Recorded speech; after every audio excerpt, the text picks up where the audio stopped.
Okay, she's starting to shake. Okay, when she gets here, this is a great opportunity. If Lily has lost her breathing braces, she's going to get it back. Say Lily's shifted too far forward, she's going to refine that position on her foot. Say Lily's like cranked her head up because she's in a bad position, she's going to find that good spinal position again. You're going to take this opportunity to figure out the positioning. Okay, now go to the bottom and come back up. Nice.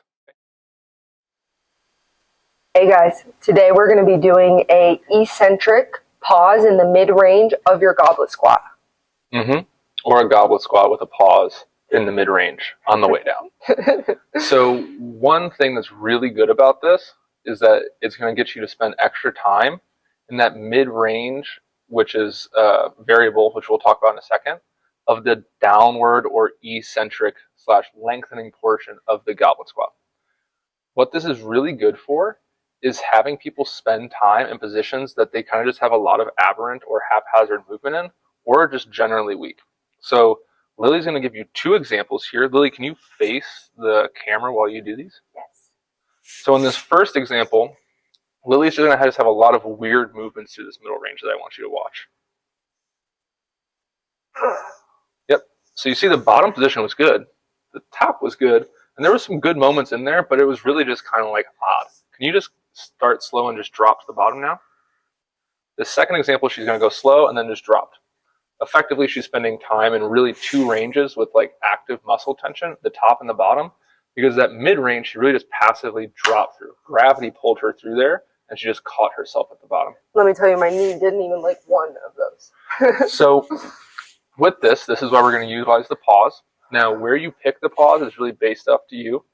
We like to put it in the worst position you have or the weakest position you have, but there are a lot of other applications to this. So you're really going to have to take a critical look at what you're trying to do, what your goals are, and where you are in your programming and periodization, and then make an educated choice based off that for you.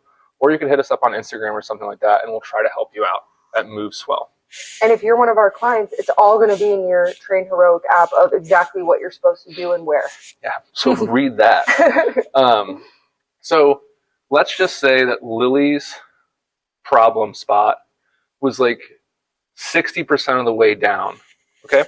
So I'm going to give Lily this dumbbell. Lily, I want you to stop when you get about 2/3 of the way down. Okay?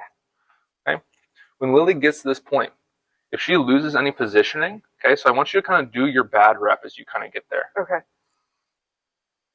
Okay, she's starting to shake.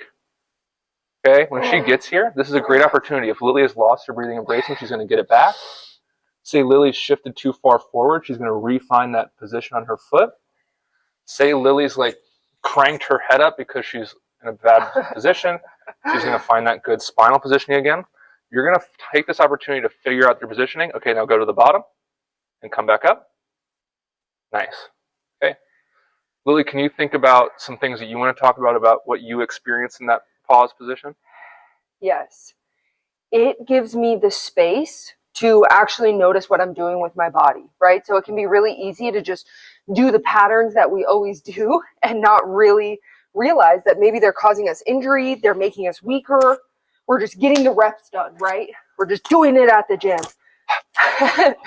So this is an incredible opportunity for you to slow down and check in on yourself. And honestly, it makes it really, really hard. This is a great exercise. For me personally, I had back pain for a long time with my squats, and I would use these in there to clean up my form and to continue to make myself stronger without having to put so much weight on my back. Yeah, and with that, you have a really good point. You can either use this as a primary exercise, like in the place of your squat in your program, or because of that increased time and retention at that weak point, it's going to be really demanding on whatever structures are kind of weak. So for some people that may be the adductors, glutes, abdominal wall, you name it. So you could kind of use this with lower weight as kind of just an accessory movement to specifically target those things while practicing and building up the squat pattern. So there is some variability there, and just know that because of the pause and the increased time, you are going to have to use some lighter loads, which allows you some variability and some freedom to kind of play around with where it fits you and your program best. Is it how much weight you have on your back or how good you feel? I want to live a long, good life. Enjoy.